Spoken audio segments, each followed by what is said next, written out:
자, 같이 먼저 시작 기도하도록 하겠습니다. 성부와 성자와 성령의 이름으로. 오소서. 성령님, 저희 마음을 새롭게 하시어 저희 안에 사랑의 불이 타오르게 하소서.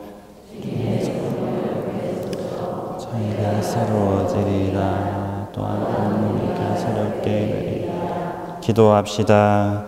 하느님, 성령의 빛으로 저희 마음을 이끄시어 바르게 생각하고 언제나 성령의 위로를 받아 누리게 하소서. 우리 주 그리스도를 통하여 비나이다. 아멘. 성부와 성자와 성령의 이름으로. 아멘.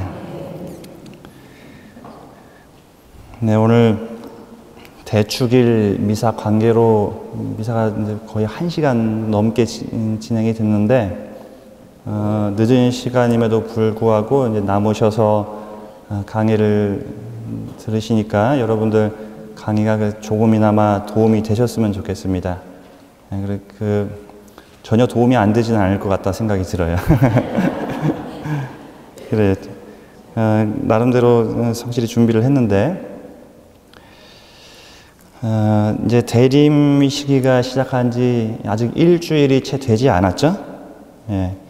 사순 시기도 마찬가지이고 대림 시기도 마찬가지이고, 어떤 우리가 특별한 시기 중에 있을 때 좀 더 평소보다는 다른 모습으로 특별한 삶을 살기 위해서 준비를 합니다. 그렇죠? 특별히 사순 시기 때 보통 많이 그러죠? 그래서 우리 자신이 어떻게 지내고 있고 어떻게 지내야 하는가, 이런 것들을 생각해 봐야 하겠습니다. 대림 시기는 사순 시기와 더불어서 우리 가톨릭 신자들에게 있어서 굉장히 중요한 시기로 인식이 돼요. 사실 뭐 부활 시기도 그렇고 성탄 시기도 그렇고 굉장히 중요한 시기인데, 그에 앞서서 그 부활이나 성탄을 준비하는 사순, 대림을 더 특별하게 살아가도록 노력을 합니다. 특별하게 인식이 돼요. 왜냐하면은 다가올 우리가 맞이할 대축일을 기쁘게 잘 맞이하기 위해서 그런 것이죠. 이 대림 시기 같은 경우에는 주님 성탄 대축일을 잘 맞이하기 위해서 우리가 이 기간을 보내는 겁니다.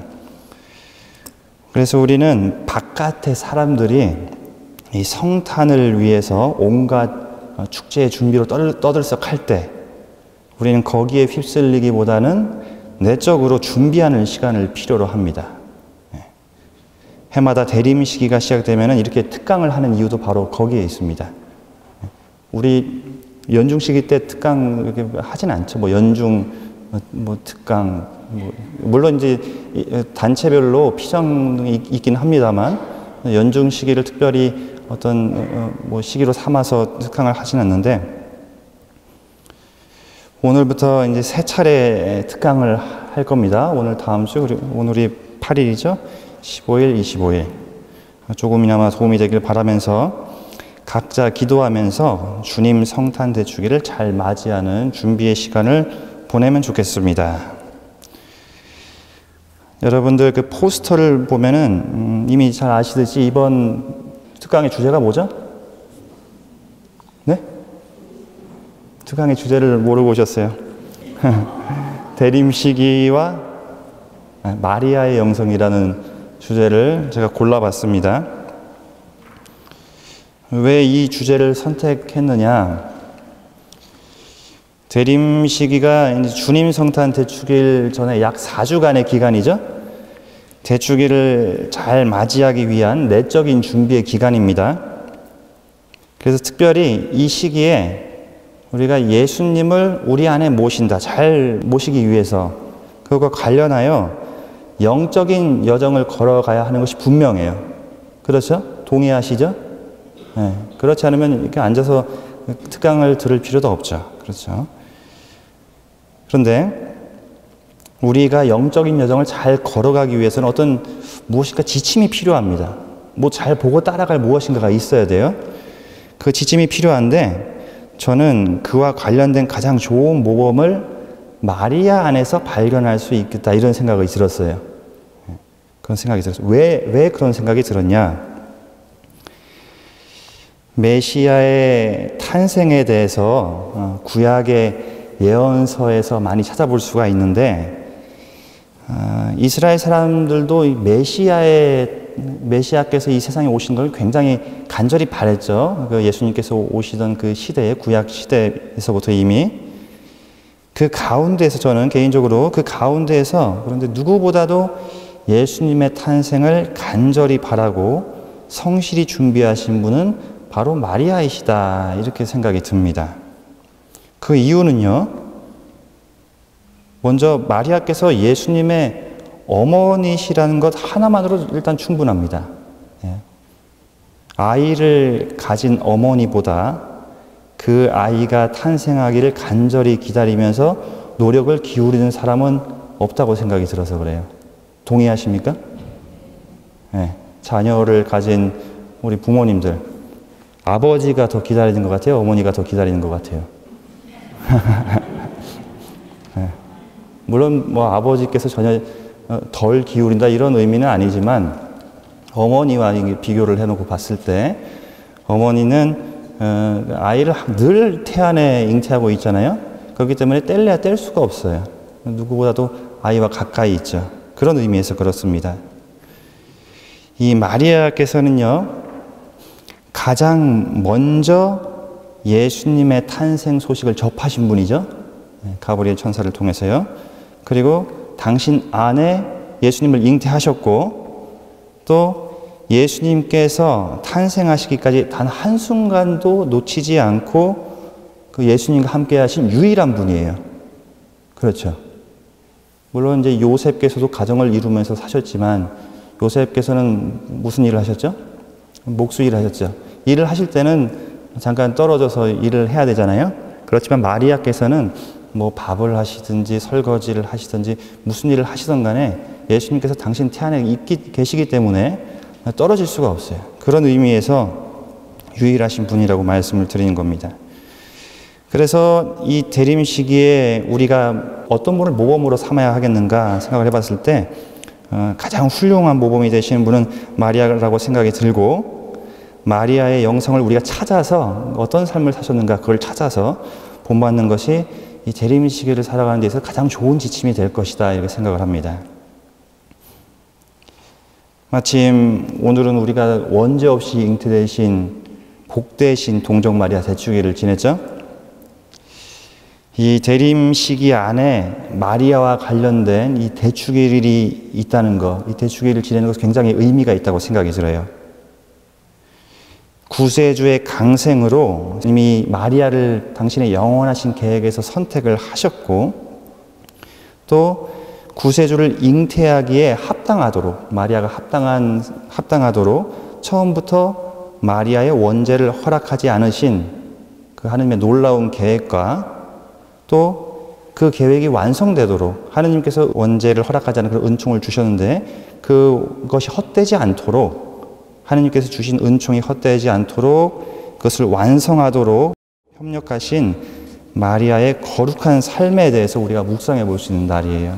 그래서 또 의미가 있는데, 더불어서 이 대림 시기 안에서 마리아의 영성을 한번 찾아서 강의를 하겠습니다. 세 가지 부제가 있어요. 부제.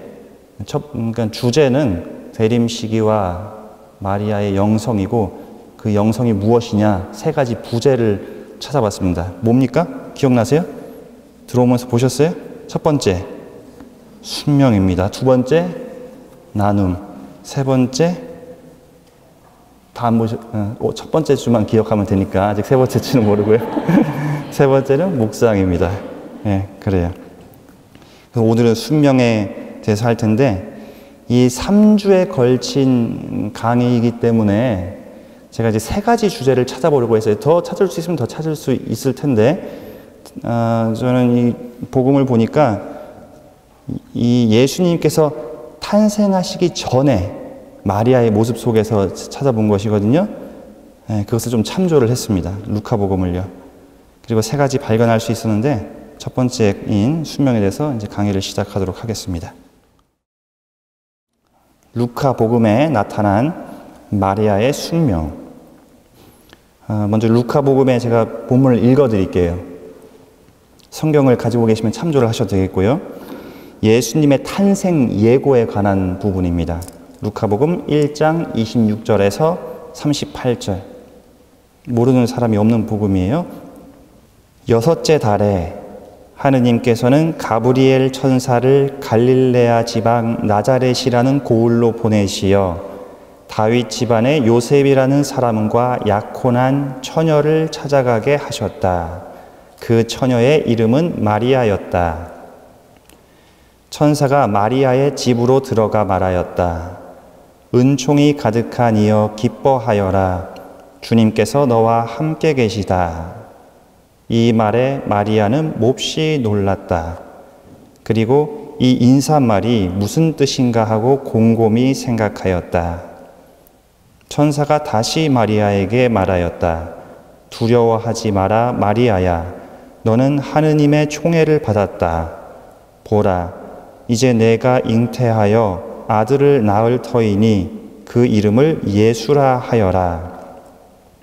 그분께서는 큰 인물이 되시고 지극히 높으신 분의 아드님이라 불리실 것이다. 주 하느님께서 그분의 조상 다윗의 왕좌를 그분께 주시어 그분께서 야곱 집안을 영원히 다스리시리니 그분의 나라는 끝이 없을 것이다. 마리아가 천사에게 저는 남자를 알지 못하는데 어떻게 그런 일이 있을 수 있겠습니까? 하고 말하자 천사가 마리아에게 대답하였다.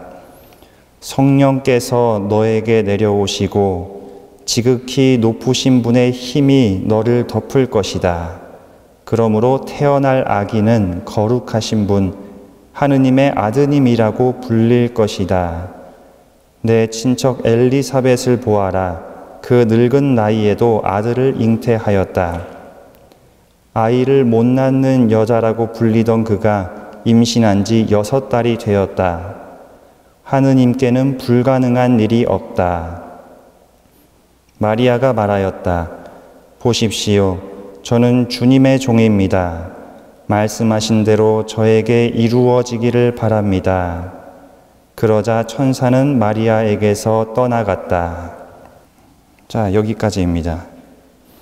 천사의 방문과 천사가 전한 하느님의 말씀에 대한 그 마리아의 응답에 대한 이야기이죠. 예. 모르는 사람이 없는 복음이죠. 우리 가톨릭 신자라면요.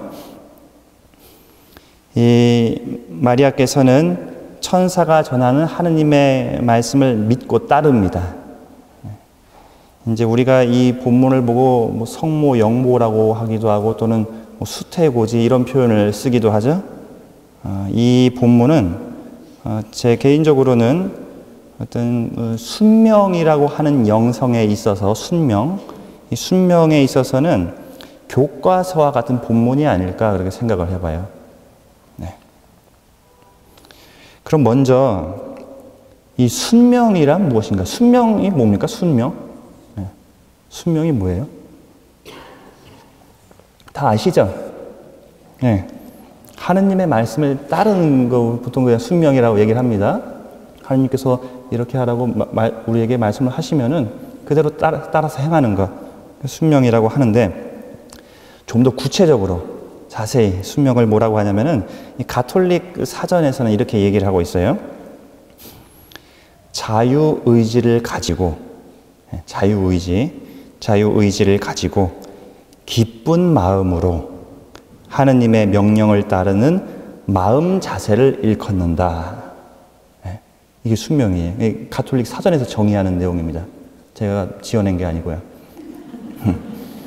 그러니까 한마디로 뭐랄까 하느님께서 이 천사를 통해서 우리에게 어떤 우리가 행해야 될 말씀을 주셨다고 합시다.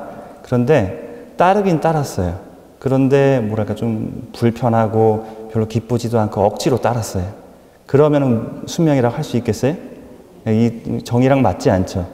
기쁜 마음으로 하라고 그러죠. 기쁜 마음으로.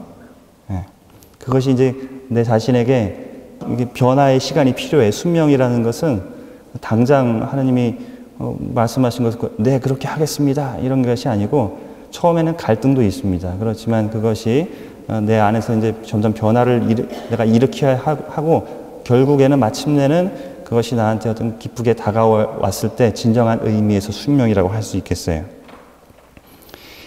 저는 보통 강의를 할 때 어떤 주제가 있으면요, 사전을 일단 찾아봅니다. 무슨 뜻인지. 그래서 국어 사전도 찾아보거든요. 이 국어 사전에서는 순명을 뭐라고 하냐면요, 명령에 복종한다 이렇게 나와 있어요. 명령에 복종한다. 조금 다르죠? 교회에서 사용하는 의미하고는요. 따르긴 따르는 거예요. 명령을 따르긴 따르는 건데 복종한다 이런 뜻을 가지고 있어요. 그 명령에 복종한다 하면은 어디서 쓰는 말인 것 같아요? 복종한다. 딱 뭐가 생각나요? 군대. 그렇죠. 군대가 생각나죠. 우리 형제님들은 기억 지금 뭐 나실라나 모르겠지만 저는 제대한 지 그렇게 오래되지는 않았기 때문에 그래도 한 10년은 된 것 같은데 복무신조라는 게 있거든요. 매일매일 제창하는 게 있어요. 뭐 복무신조 우리의 결의 해서 뭐 우리는 뭐 대한민국 육군이다 하면서 그 제창하는 게 있어요. 그 중에서 세 번째가 뭐냐면요, 우리는 법규를 준수하고 상관의 명령에 절대 복종한다 이거예요. 상관의 명령에 절대 복종한다 이겁니다. 네. 군대에는 이런 복종 위계 질서가 착 잡혀 있죠. 군대에서 복종이라는 이런 어떤 체계가 없으면은 군대가 군대로서 이게 유지가 안 될 거예요. 그 복음의 백인대장 이야기 아시죠? 백인대장. 네. 백인대장 먼저 군인이니까 군인 정신이 있는 사람이죠. 그래서 예수님께서 일어나서 그 종을 고쳐주려고, 그 백인대장의 종을 고쳐주려고 예수님께서 일어나려고 하니까 딱 뭐라 그래요? 아니, 저도 이제 부하들한테 명령하면은 알아서 합니다. 한 말씀만 하십시오. 이렇게 얘기하죠. 군인 정신.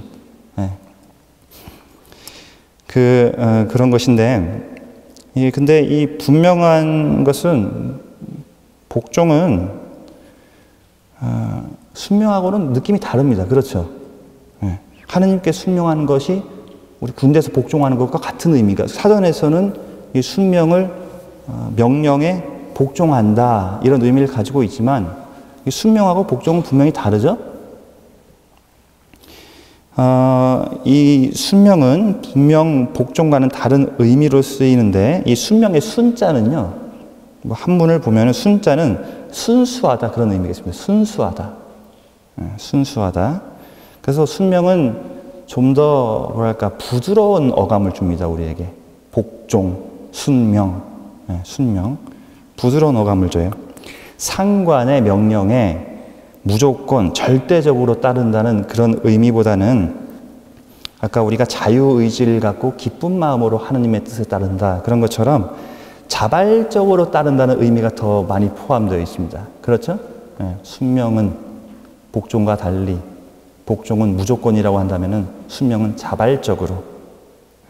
앞서 이제 가톨릭 사전 정의하는 순명에 대해서 말씀드렸듯이 순명은 자유의지를 가지고 기쁜 마음으로 하느님의 명령을 따르는 것이다.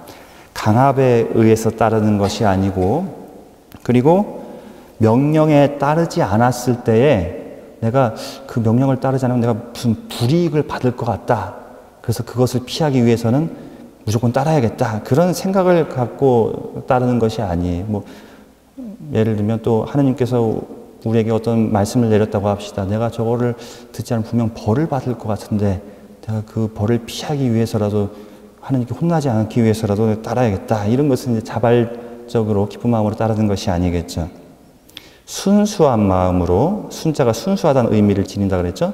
순수한 마음으로 앞뒤 재는 거 없이 하느님의 말씀이, 그 하느님의 말씀 분명히 내가 이해를 할 수 없는 측면도 많이 있긴 하지만 그럼에도 불구하고 그것이 기쁨을 가져다 준다는 것은 알고 있기 때문에 자발적으로 동의를 하는 것이에요. 순명이라는 것에 대한 의미는 어느 정도 아시겠죠? 네. 다시 복음으로 돌아와서 조금 전에 읽어본 본문으로 돌아와서요. 예수님 탄생 예고에 관한 본문이요. 마리아께서는 그럼 어떻게 순명을 하셨는지 봅시다. 천사가 마리아에게 보라, 이제 내가 잉태하여 아들을 낳을 터이니 그 이름을 예수라 하여라 라고 하느님의 말씀을 전합니다. 그런데 이 천사의 말씀에 대해서 이 복음의 말씀의 결과를 보면 마리아께서 순명을 하셨습니까? 안 하셨습니까? 하셨어요. 그건 분명합니다. 하셨는데 이 조금 전에 읽어드린 부분 있죠? 좋은 예수라 하여라고 그 뒤에 이어지는 부분, 그 부분을 보면요, 마리아께서 천사의 말에 한치의 망설임도 없이 대답하지는 않았다, 그렇게 생각합니다. 저는 그렇게 생각을 합니다. 왜 그렇게 생각을 한지 아시겠어요? 네. 의문을 제기했어요, 마리아께서. 그렇죠. 내가 잉태하여 아들을 낳을 테니 그 이름을 예수라 하여라. 그러면은 우리가 보통 알고 있는 그 보십시오, 이 몸은 주님의 종입니다. 바로 그 대답이 안 나오고 여기서 한번 의문을 제기합니다. 저는 남자를 알지 못하는데 어떻게 그런 일이 있을 수 있겠습니까? 의문을 제기해요. 네. 하느님을 성실히 믿는다고 하지만 그렇다고 해서 뭐 아무 생각 없이 그것을 내라고 응답한 것이 아니라 당신이 모르고 좀 의문이 나는 것을 되묻습니다. 지극히 당연한 거예요. 지극히 당연한 것. 남자를 알지 못하는 여인은 결코 아이를 가질 수가 없죠. 그렇죠? 불가능한 일입니다. 그래서 마리아께서는 이 말씀이, 지금 당신이 듣고 있는 말씀이 하느님의 말씀이기 때문에 무조건 예라고 대답하기에 앞서서 남자를 안 적이 없다는 당신의 지금 현재 상황을 천사에게 알리고 미처 이해할 수 없기에, 지금 이해할 수 없기에 하느님의 신비에 대해서 이해를 돕기 위해서 이 천사의 도움을 청하는 것이라고 볼 수 있겠습니다. 그 부분에 대해서 좀 설명을 드릴게요. 마리아께서 분명 천사에게 의문을 제기를 하긴 했는데 저는 이것이 하느님의 말씀에 대해서 의심을 한 건 아니라고 생각이 들어요. 의심한 것은 아니다. 의문을 제기는 했지만 그것이 그런 일은 불가능할 것입니다 하고 단정 지은 것이 아니고 그런 일이 불가능한 일인데 어떻게 그렇게 그게 가능합니까? 이렇게 묻는 거예요. 아주 완전히 의심을 하는 것은 아닙니다. 하느님의 말씀이기 때문에 당신께서 그 말씀을 따라야 되는 것은 알고 있긴 한데 맹목적으로 따르기보다는 그것이 가능한 이유를 깨달았을 때 더 온전히 어떤 당신의 이 생각하는 것, 지성과 또 그것을 알았을 때 이제 어떤 이해를 도왔을 때 어떤 뭐랄까 동기가 더 유발되니까 의지를 다해서 그 말씀을 따를 수 있기 때문에 천사에게 좀 알려달라고 도움을 청하는 것이다 이렇게 생각을 해봐요. 무슨 말씀인지 이해가 되셨어요? 예. 저는 이와 관련해서요, 세례자 요한의 출생 예고 루카복음 1장 5절에서 25절의 말씀을 좀 비교를 해보고 싶습니다. 예. 이 마리아께 일어난 일이 세례자 요한의 아버지 즈카르야에게도 일어납니다. 잘 아시죠, 여러분들? 즈카르야는 말을 못하게 되는 그 세례자 요한 엘리사벳이 잉태를 했는데, 자, 그 부분 볼게요.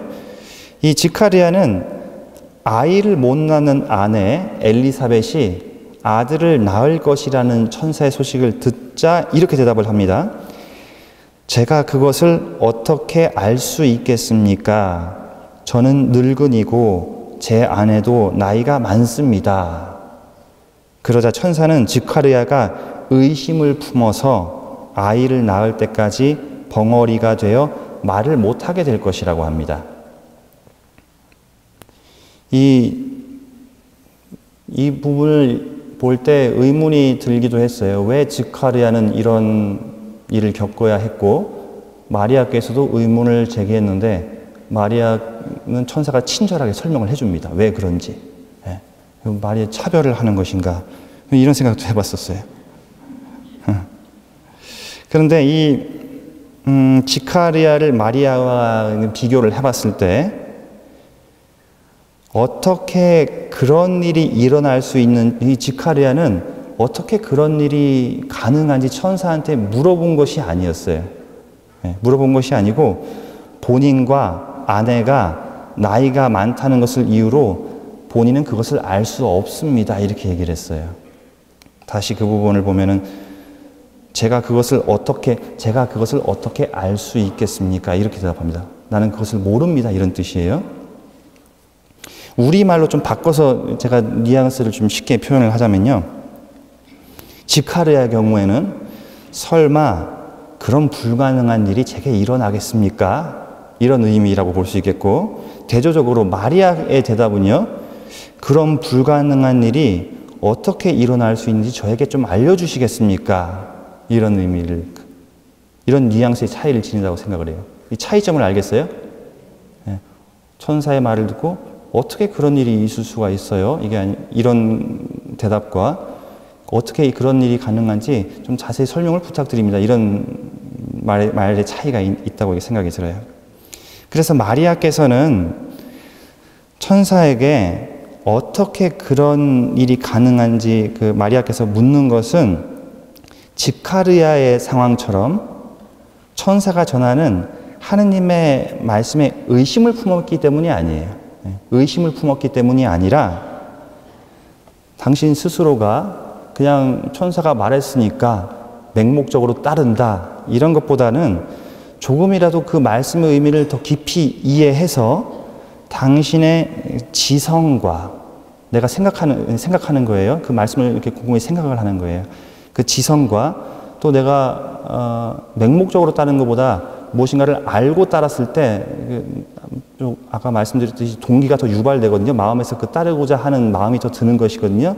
그래서 당신의 지성과 의지를 동반할 때 더 온전히 순명할 수 있기 때문에 그러한 물음을 천사에게 제기했다 이렇게 생각이 들어요. 이해가 되셨어요? 여기까지 어렵진 않습니까? 제가 예를 들어서 두 가지를 말씀을 드리고 싶은데 첫 번째는요. 이 지성과 의지라는 것에 대해서 좀 말씀드리고 싶어요. 여러분들 그 예비자 교리할 때 가장 어려운 교리가 뭔지 아세요? 여러분들은 뭐 제일 어렵게 들으셨어요? 예비자 교리 받을 때. 사실 기억이 안 나시죠? 저도 안 나는데. 기억 안 나는데 이제 매번 예비자 교리를 하다 보니까 제 스스로도 어려움 한계에 부딪히는 경우가 많이 있는데 가장 어려운 것은 아무래도 삼위일체 교리입니다. 삼위일체 교리예요. 어느 누구도 완전히 이해할 수 없는 하느님의 신비 중의 신비이기 때문입니다. 신비라는 것 자체가 하느님께 속한 것이기 때문에 인간이 온전히 하느님의 모든 신비를 다 이해한다는 것은 불가능하지만 그 중에서도 이 삼위일체 교리는 굉장히 이해하기 어려운 부분이에요. 그래서 이 교리를 할 때면은 이것이 완전히 이해할 수 있는 것이 아니니까 우리의 믿음을 필요로 한다 해서 예화로 뭐를 듭니까? 아우구스티누스의 일화를 들어요. 얘기 아시죠? 네, 아우구스티누스의 일화. 모르세요? 아우구스티누스 성인께서 이 삼위일체 교리에 대해서 고민을 깊이 하던 중 꿈에선가 어떤 아이가 바닷가에서 모래성을 사고 그 안에다가 물을 퍼서 담았다 그러죠? 그래서 그 아우구스티누스 성인께서 아이야 너 그것이 그렇게 해서 물을 담지 못한다 불가능한 일이다 그런 얘기를 했더니 그 아이가 제가 여기 물을 채우는 것보다 주교님께서 아우구스티누스께서 그 삼위일체 교리를 이해하는 것이 더 불가능한 일입니다 그런 얘기를 했다 그러죠. 네, 그런 일화가 있어요. 그래서 그런 얘기를 들려줘요. 제가 강의를 하는 사람조차도 무슨 말인지 모르고 삼위일체를 가르치기 때문에 이것이 참 이해하기 어렵습니다. 여러분들 이러한 아우구스티누스 같이 훌륭한 명석한 성인조차도 이해하지 못하는 것을 우리가 어떻게 이해하겠습니까? 믿음이 필요합니다. 약간 반핑계로 그런 식으로 얘기를 했는데 그렇지만 이 아우구스티누스의 성인의 일화를 들려주는 것이 우리가 알 수 없기 때문에 무조건 믿어야 한다 이것을 의미하는 건 아니에요. 무조건 믿어야 한다. 알고자 하는 삼위일체 교리는 완전히 알 수 없기 때문에 접근하지도 말고 그냥 믿어야 한다 이런 것을 말하는 것이 아니에요. 예. 이 아우구스티누스의 일화가 삼위일체 교리에 대한 맹목적인 믿음을 요구하는 것이 아닙니다. 아우구스티누스 성인께서도 처음부터 이 삼위일체 교리를 맹목적으로 믿은 것이 아니에요. 엄청 가장 깊이 연구한 사람 중에 하나입니다. 아우구스티누스 성인께서는. 그러다가 그것이 한계에 부딪혔을 때 그런 일화를 체험을 한 것이에요.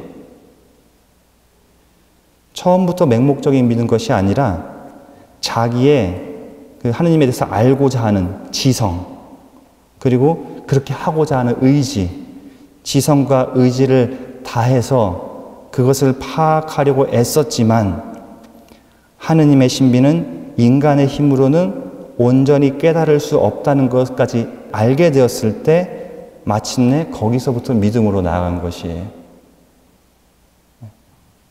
그냥 뭐 에라 모르겠다 포기한 게 아니고 이것이 알 수 없는 하느님의 신비구나 하는 깨달음, 그 다음부터 믿음으로 나아간 것입니다. 이 일화를 지금 예로 들어서 설명을 드리는 이유는요, 하느님의 말씀에 대해서 우리가 군대에서 복종을 하듯이 자기의 의지와는 상관없이 맹목적으로 따르는 것이 아니라 먼저 그 말씀의 의미를 이해할 수 있도록 우리는 성령의 은총을 청해야 돼요. 청하고 그런 후에 하느님 앞에서 유한한 인간이기 때문에 유한한 자기 자신의 존재를 깨닫고 자기의 지성과 의지를 하느님께서 이끌어 주시도록 청하는 것이 진정한 의미에서 순명이다라고 말하려고 이 예화를 지금 말씀드린 겁니다. 순명은 앞서 말씀드린 것처럼 자유의지와 기쁜 마음을 동반해야 되죠. 그러려면 자기 편에서도 하느님의 신비에 접근하려는 노력이 필요합니다. 그냥 하느님이 알려주셨으니까 네 믿겠습니다 이게 아니고 내 편에서도 그것에 다가가려는 노력이 필요한 것이에요.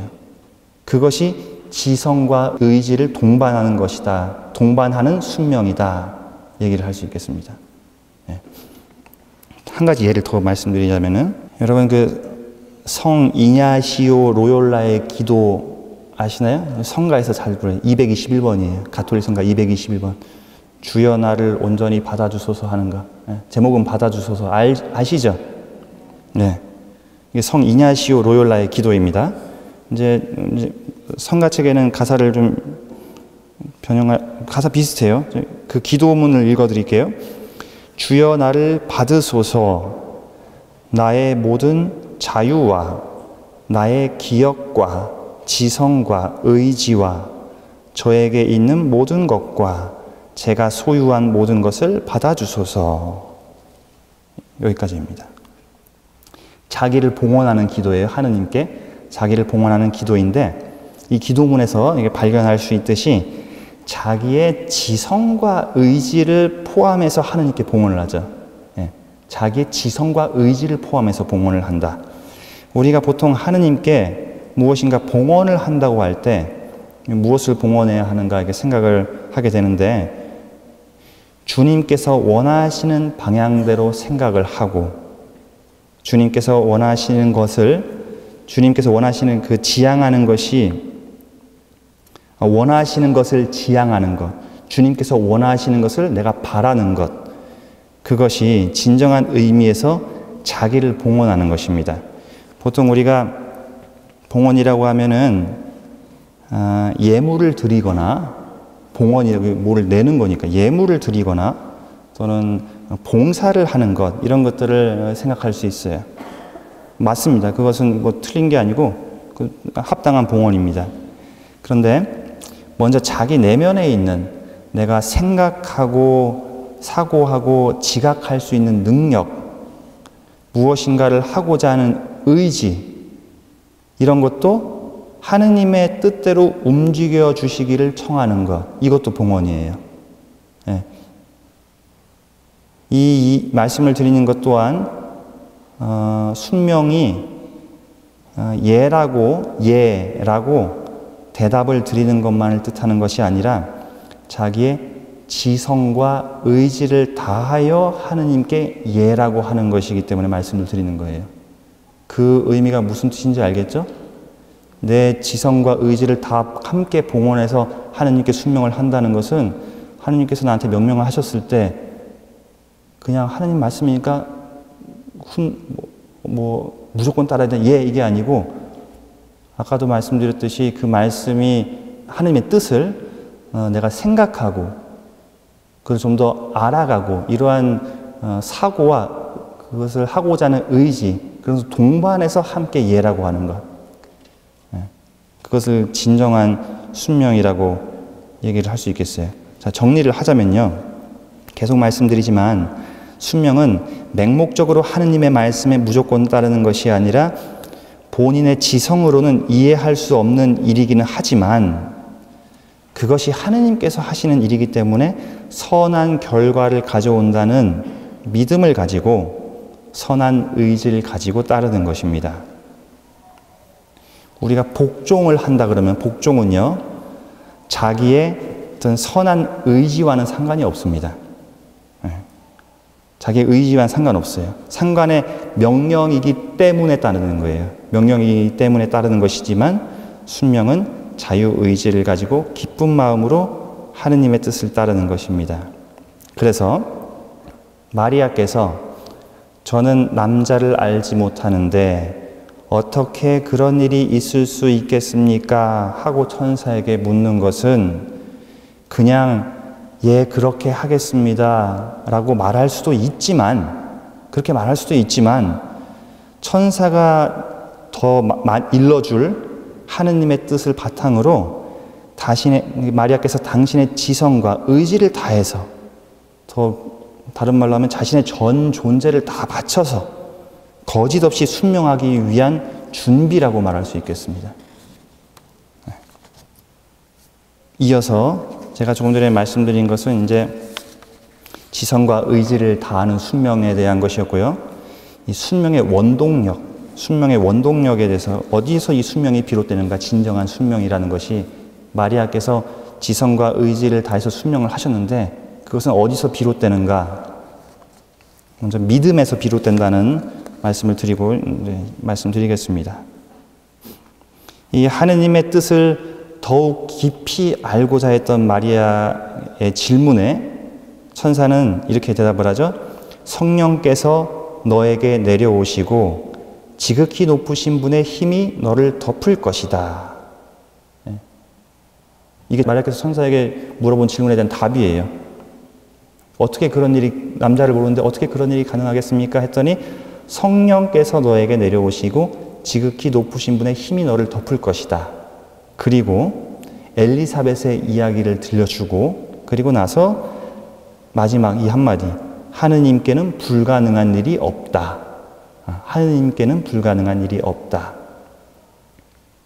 하느님의 권능으로 마리아가 아기를 잉태하리라는 사실을 전하고 있는 거예요. 그리고 나니까 이제 마리아께서 그제서야 보십시오, 저는 주님의 종입니다. 말씀하신 대로 저에게 이루어지기를 바랍니다. 하고 온전히 순명을 합니다.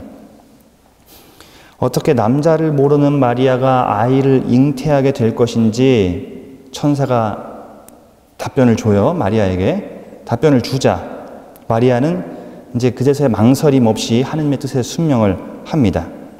그런데 다시 본문을 보면요, 마리아께서 순명을 할 수 있었던 이유는요, 천사가 답을 해줬죠? 천사가 일러준 그 대답이 마리아가 가졌던 의문을 명확하게 설명해 주었기 때문이 아니에요. 명확히 설명이 되진 않았어요. 즉 마리아께서는요, 뒤에 가서 말씀드릴게요. 마리아께서는요, 사실적이고 논리적인 사실을 근거에 두고 명확히 이해가 됐다, 그래서 순명을 하신 것이 아니라는 겁니다.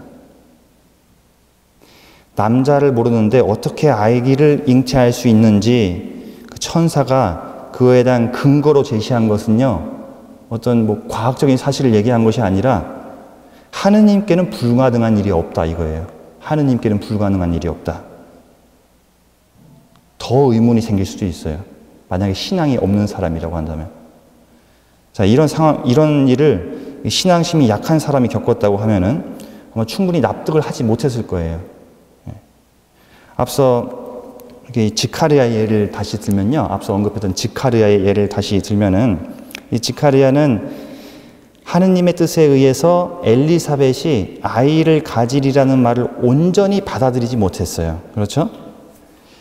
그처럼 하느님께 대해서 아직 믿음이 좀 충만한 단계에 이르지 못한 사람은 아직 하느님의 말씀을 온전히 받아들일 준비가 되지 못한 것이라고 볼 수 있습니다. 이거 뭐 지카리아에 대해서 모욕이 되는 말이 되지 않았으면 좋겠지만 예를 들면요. 그렇다고 하는 것이에요. 마리아께서는 천사가 하느님께서는 불가능한 일이 없다. 하느님의 권능에 대해서만 말을 해줬을 뿐인데 순명을 합니다. 그 누가 모릅니까? 하느님께 불가능한 일이 없다는 거? 알죠? 다 그냥 이미 머리로 알고 있는 사실이죠? 이미 알고 있는 거를 그냥 한번 얘기해 준 것 뿐이에요. 남자를 모르는데 어떻게 아이를 갖게 되겠느냐? 하느님께는 불가능한 일이 없다. 그걸 누가 모르냐? 이렇게 얘기할 수 있다는 거예요. 신앙이 없다면은. 네. 이 부분은요, 마리아의 신앙의 상태가, 신앙인으로서의 마리아의 내적인 상태가 하느님께서 하시는 일에 대해서는 한치의 의심도 뚫고 들어올 수 없을 정도로 견고한 상태에 있음을 보여줍니다. 이 부분은요. 순명은 앞으로 있을 일에 대한 명확한 사실에 근거하여 하느님의 말씀을 따르는 것이 아니라 비록 이성적으로는 납득이 되지 않지만 신앙적으로 봤을 때 그것이 가능하다는 믿음이 있기 때문에 하는 것이에요. 어떤 하느님께서 천사를 통해서 우리에게 말씀을 하신다거나 또는 하느님께서는 여러 가지 방식으로 말씀을 하시죠. 주변 사람이나 본당에서는 신부님들이 이것 좀 해주세요, 저것 좀 해주세요 하면은 그것을 따라하면 순명한다 이런 말씀을 또 사용하기도 하죠. 보통 그러한 경우에 내가 저것을 했을 때 일단 그런 판단이 서게 되죠. 일단 시간이 없고 저거 한번 하면은 언제 놓을지 모를 것 같고 이런 걸 생각을 하게 돼요. 네, 그렇죠.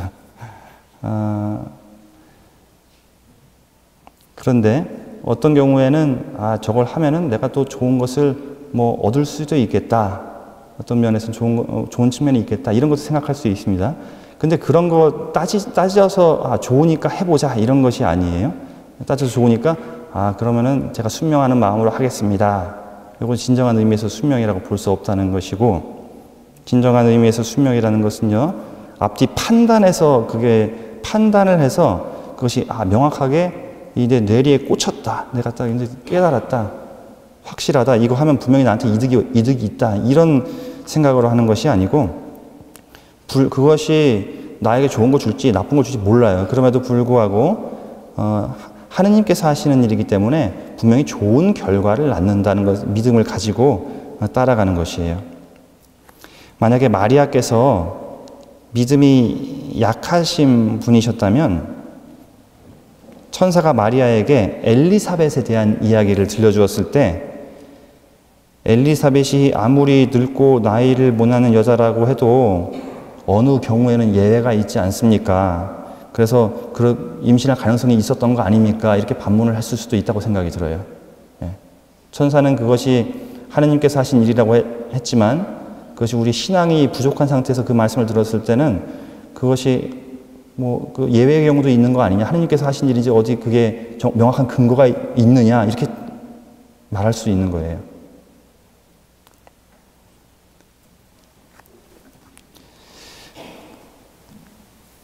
그런데 마리아께서는 엘리사벳에게서 일어난 일이 하느님께서 하신 일이라는 믿음이 분명히 있었습니다.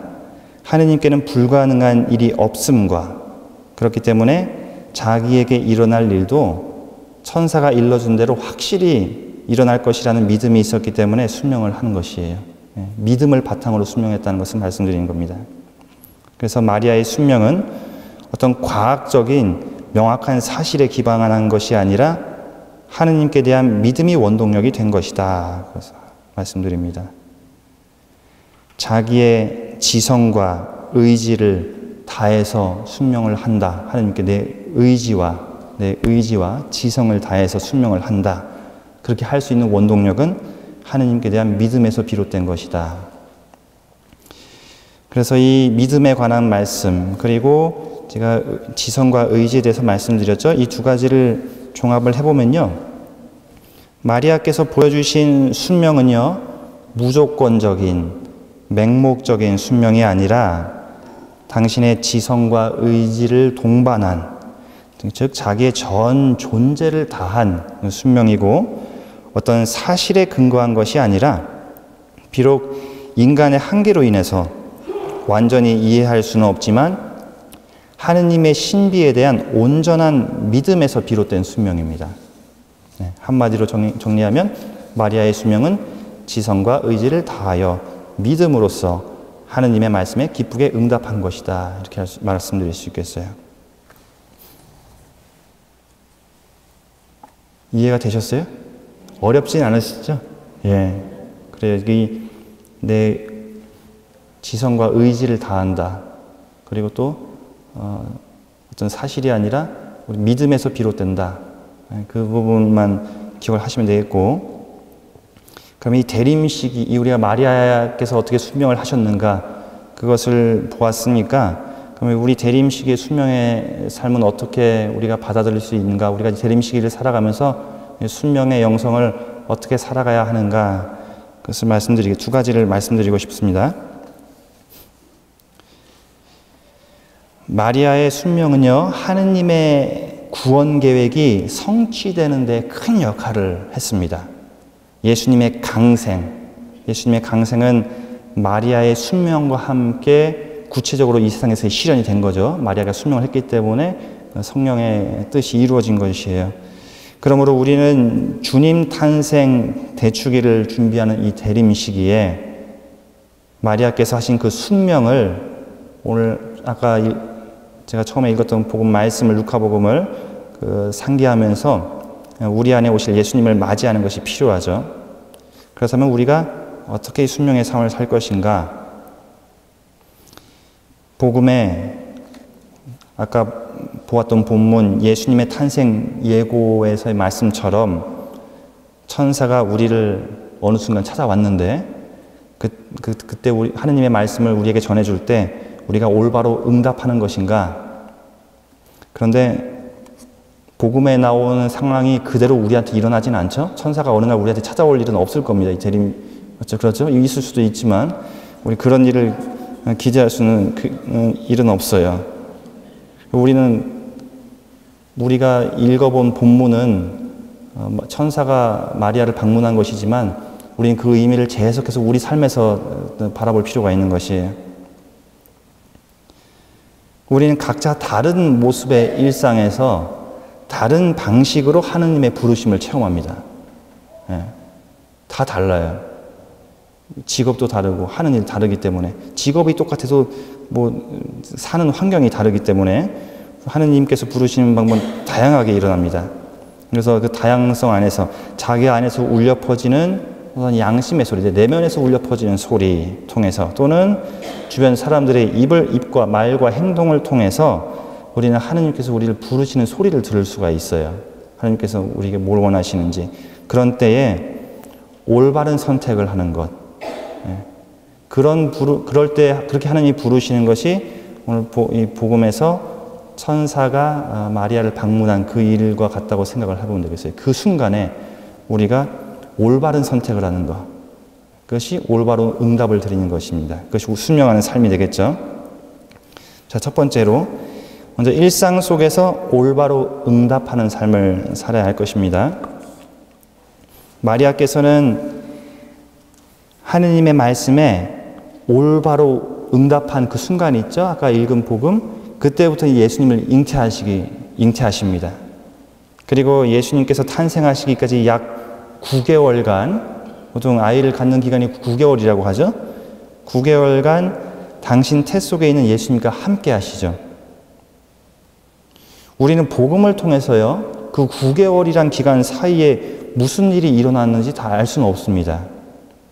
그렇지만 분명한 것은 마리아께서 처음에 순명했던 모습, 그 천사가 전하는 하나님의 말씀에 순명했던 모습 그대로 늘 매순간 하느님의 뜻에 맞는 합당한 삶을 사셨다는 것입니다. 그것은 의심할 수 없다고 생각이 들어요. 그 마리아께서 엘리사벳을 방문하셨을 때 우리가 이제 마니피카시라고 하는 노래가 있죠. 성모 찬송. 이루신 놀라운 업적을 찬양을 하는데 이는 마리아께서 예수님을 잉태하신 순간, 즉 천사가 마리아를 방문했던 그 순간만이 아니라 예수님을 잉태하신 기간 내내 은총의 삶을 사셨다고 하는 것을 짐작하게 해줘요. 천사의 인사말도 그렇습니다. 천사가 처음에 마리아를 방문했을 때 은총이 가득하니여 기뻐하여라, 주님께서 너와 함께 계시다. 은총이 가득하니여. 천사의 인사말처럼 예수님을 잉태하기 전부터 이미 하느님과 일치하는 은총의 삶을 사셨던 마리아이신데 예수님을 잉태하셨을 때는 두말할 것도 없겠죠. 두말할 것 없이 더욱 은총의 삶을 살아가셨을 것이다. 그러므로 우리 마리아의 모습 속에서 발견할 수 있는 이 순명의 삶은요, 천사의 방문 때에 단 한순간의 모습이 아니에요. 그때만 반짝 일어난 것이 아닙니다. 그런 것이 아니라 마리아께서는 일상에서 그 후에도 더욱 늘 하느님의 뜻을 받아들이는 삶을 사셨다는 것이에요. 특히 대림 시기를 살아가는 우리에게 있어서 이 순명은요, 예수님을 우리 안에 모시기 위해서, 우리 안에 잘 모시기 위해서 우리가 마주하는 모든 일상 속에서, 뭐 가정일 수도 있고, 뭐 학교일 수도 있고, 성당이 될 수도 있겠고, 직장, 모든 일상 속에서 하느님의 뜻이 어디에 있는지를 발견하고 하느님께서 원하시는 올바른 선택의 삶을 살아가는 것이라고 할 수 있겠습니다. 여러분들 잘 아시죠? 무슨 말씀인지 잘 아실 거라 생각이 듭니다. 하루 일상을 보면은 그 순간 의식을 안 하면 근데 사실 몰라요. 의식을 하지 않으면 모르는데, 그래서 우리가 성찰을 필요로 하거든요. 하루가 지났을 때 잠자리에 들기 전에 매일 성찰하는 시간을 필요로 하는데, 오늘 하루 중에 나한테 일어났던 일 중에 그 순간에 하느님께서 나한테 원하셨던 것이 무엇인가, 옆집 사람이 나한테 뭐 이런저런 얘기를 했는데 그것이 이제 하느님께서 어떤 것을 나한테 주시는 것인가, 이런 것을 성찰해 볼 수가 있어요. 가정, 학교, 직장 등에서 그리스도인다운 모습으로 살아가는 것, 그 가운데 하느님의 뜻과는 다른 선택을 하고 싶은 여러 도전을 받게 됩니다. 그렇죠? 이런 순간들 되게 많죠. 관계가 안 좋은 사람, 예를 들면은 길을 가다가 마주친 사람하고도 시비가 붙을 수도 있어요. 그렇죠? 도전을 받는 거예요, 도전을.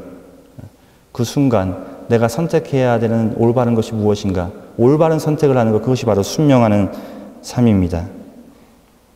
그런 것들을 계속 성찰하면서 내가 어떤 모습으로 지내야 하는 것을 바라보는 것이 예수님을 모시려는 올바른 자세, 또 순명하는 삶이라고 할 수 있겠어요. 두 번째로요, 순명의 원동력은 뭐라고 했습니까? 믿음이라고 그랬죠. 그래요. 우리는 굳건한 믿음을 청하는 삶을 살아야 할 것입니다. 앞서 순명의 원동력이 믿음이라고 했는데, 마리아는 하느님께서 불가능한 일이 없다는 믿음이 있었기 때문에 하느님의 뜻에 순명을 할 수 있었던 것인데, 그 믿음이라는 것이요, 당연히 하루아침에 생겨난 것이 아니죠. 조금 전에 이제 마리아께서 순명의 삶을 사신 것이 천사가 방문했을 때 그때 반짝한 것이 아니라 그 후에도 쭉 이루어졌다고 말씀드린 것처럼, 그 순명의 삶은요, 어느 순간 나한테 하느님의 말씀이 내가 열심히 살지 않았는데, 신앙생활도 제대로 하지 않았는데 어느 순간 나에게 말씀하셨는데 내가 그 말씀에 대해서 곧바로 예 하고 이렇게 응답할 수 있는 건 아니에요. 준비가 된 삶을 사는 사람이어야 그런 인간의 생각으로는 불가능한 하느님의 일을 두고 올바로 응답을 할 수 있는 것입니다. 그러니까 하루아침에 생겨난 것이 아니라는 것이에요. 그래서 우리가 믿음을 계속 구해야 된다는 것입니다. 엘리사벳을 방문한 마리아께서 하느님을 찬양하는 노래의 내용을 보면요. 이 부분에 대해서도 다음 시간에도 강의를 하게 될 텐데, 아브라함의 시대에서부터 이 세상을 구원의 길로 이끄시는 하느님에 관한 신앙이 뭐 길진 않지만 압축돼서 담겨 있어요. 나중에 읽어보시면 좋겠어요. 아브라함 구약의 하느님에 대한 믿음이 담겨 있어요. 그 내용 안에는. 그 일을 통해서 보면요, 마리아께서는요, 예수님을 잉태하신 순간부터 은총의 삶을 사신 것이 아니라 이미 그 전부터 하느님에 대한 신앙이 아주 깊은 분이었다는 것을 짐작을 해볼 수 있습니다. 그렇기 때문에 이 마리아의 모습을 보면서 우리도 점점 믿음을 더하는 그런 은총을 청해야 되는 것이에요. 루카복음 17장 5절에서 사도들이 예수님께 이런 말을 하죠. 저희에게 믿음을 더하여 주십시오. 우리도 이런 청을 해야 되는 겁니다. 매일 기도하면서 저희에게 믿음을 더하여 주십시오. 그러자 예수님께서 뭐라고 대답하시냐면, 너희가 겨자씨 한 알만한 믿음이라도 있으면 이 돌무화과 나무더러 뽑혀서 바다에 심겨라 하더라도 그것이 너희에게 복종할 것이다 하십니다. 매년 우리가 성탄을 맞이하는데, 이 매년 성탄을 맞이하는 우리 그 신앙의 상태 있죠. 자기 자신의 상태를 좀 돌아보고 우리 신앙의 상태가 매번 똑같다, 매번 같은 자리에 있다. 만약 그렇다면은 아마도 그것은 우리가 현재 신앙생활을 하고 있는 상태, 그것을 유지하는 것에 만족하고 있기 때문은 아닌가 생각이 들어요. 다시 말하면 현실에 안주하고 있는 삶이라고도 할 수 있겠어요.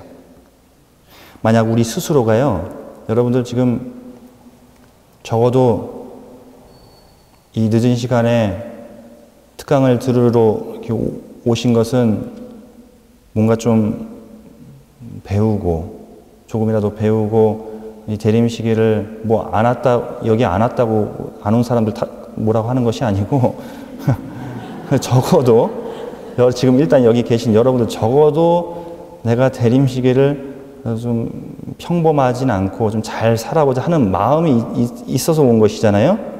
그렇죠? 네.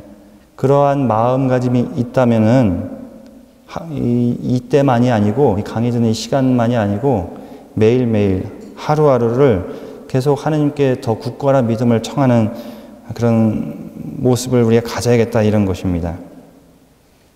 현 상태에만 머물러 있지 말고 믿음을 더하고자 하는 원의가 있어야 돼요. 제자들이 예수님께 청했던 것처럼 매번 저에게 믿음을 더하여 주십시오 하고 청해야 하겠죠. 그러한 조그마한 원이라도 있을 때 예수님께서 말씀하신 대로 비로소 그 조그마한 믿음을 더하여 주십시오 하고자 하는 그 원의가 조금이라도 있으면 그것이 점점 커져 나갈 때 비로소 예수님께서 말씀하신 것처럼 흔들리지 않는 나무가 뽑혀서 바다에 심겨질 정도로 위대한 신앙의 힘을 지닐 수 있다 하는 것을 말씀하시는 거예요. 마리아께서는 혼인하지 않은 몸으로 예수님을 잉태하셨습니다. 당시 시대 관습에 따르면은 혼인하지 않은 여자가 아이를 가지면은 돌에 맞아 죽어도 이상한 것이 아니었어요. 엄청난 비난을 받으셨겠죠. 복음에 나타나진 않지만 마리아께서는 예수님을 잉태하심으로 인해서 당신께서 겪으실 온갖 비난을 모르지는 않으셨을 것 같아요. 모르지는 않으셨을 거예요. 그럼에도 불구하고 하느님의 뜻에 순명하신 것은 그만큼 오랜 시간을 믿음을 점점 더하는 삶을 사셨기 때문이고, 그 믿음이 마침내 천사의 방문대에 빛을 보게 된 것입니다. 우리가 점점 믿음을 하나님께 구하는 삶을 살 때, 내가 그냥 평범하게 살거나 아니면 평소보다 못하고 신앙생활에 크게 어떤 뭐 노력을 기울이지 않고 살다가 어느 순간 뭐 천사가 방문을 해서 내가 그 순간부터 뭐 신앙이 뭐 하늘을 찌를 듯이 굉장히 크게 성장하는 것이 아니고, 이게 내 신앙이 믿음이 점점 성장하고 있는 중에 하느님의 어떤 말씀이 일치해서 그것이 빛이 오게 되는 것이다. 이 말씀 드리는 것이에요. 그러므로 우리가 마리아의 삶을 바라보면서요, 이 대림시기를 지내면서 예수님을 잘 맞이할 수 있도록 계속해서 믿음을 더하고자 하는 원의를 가지고 그것을 예수님께 청하는 삶을 살아야 하겠습니다. 오늘 강의한 것을 이제 한 1, 2분 정리하고 마치겠습니다. 이 순명에 대한 오늘 강의를 정리를 하자면요. 순명은 처음에 자유의지를 가지고 기쁜 마음으로 하느님의 뜻을 따르는 것이라는 그 사전적인 의미를 전해드렸고요. 그 순명의 모습은 대표적으로 복음의 마리아에게서 가장 잘 발견할 수 있는데, 천사가 마리아에게 하느님의 말씀을 전했을 때 비록 인간이 이해하기에는 한계가 있지만 당신의 지성과 의지를 다하여 깊은 신앙을 바탕으로 하느님의 말씀에 순명을 했죠. 그런 마리아의 모습은요, 천사의 방문 때에 갑자기 이루어진 것이 아니라 어린 시절부터 익힌 하느님에 대한 신앙이 바탕이 된 것이고, 그리고 또 그때만 일시적으로 반짝한 것이 아니라 당신의 평생의 삶 동안에 계속 지속된 것이었어요. 그래서 우리는 이런 마리아의 모습을 바라보면서요, 대림시기를 지내고 우리 안에 오실 예수님을 잘 맞이하기 위해서 하느님께 깊은 신앙을 매일같이 저에게 믿음을 더해 주십시오 하고 청해야 할 것이고, 매 순간 하느님께서 원하시는 올바른 선택을 할 수 있도록 우리가 마주하는 모든 상황, 유혹이 될 수도 있고 나한테 뭐 시련이 될 수 있는 그런 모든 상황을, 내가 마주하는 모든 상황에서 올바른 선택을 할 수 있도록 기도하는 삶을 살아야 할 것입니다. 자, 마침 기도는요, 19페이지, 가톨릭 소사가 19페이지 보면요, 일을 마치고 바치는 기도가 있습니다. 그건 19페이지인지 20페이지인지 모르겠어요. 마친 기도하겠습니다. 성부와 성자와 성령의 이름으로. 거룩하신 천주의 성모님, 저희를 지켜주시고 어려울 때 저희가 드리는 간절한 기도를 물리치지 마소서. 또한 온갖 위험에서 언제나 저희를 지켜주소서. 영화롭고 복되신 동정녀시여, 성부와 성자와 성령의 이름으로. 아멘. 감사합니다.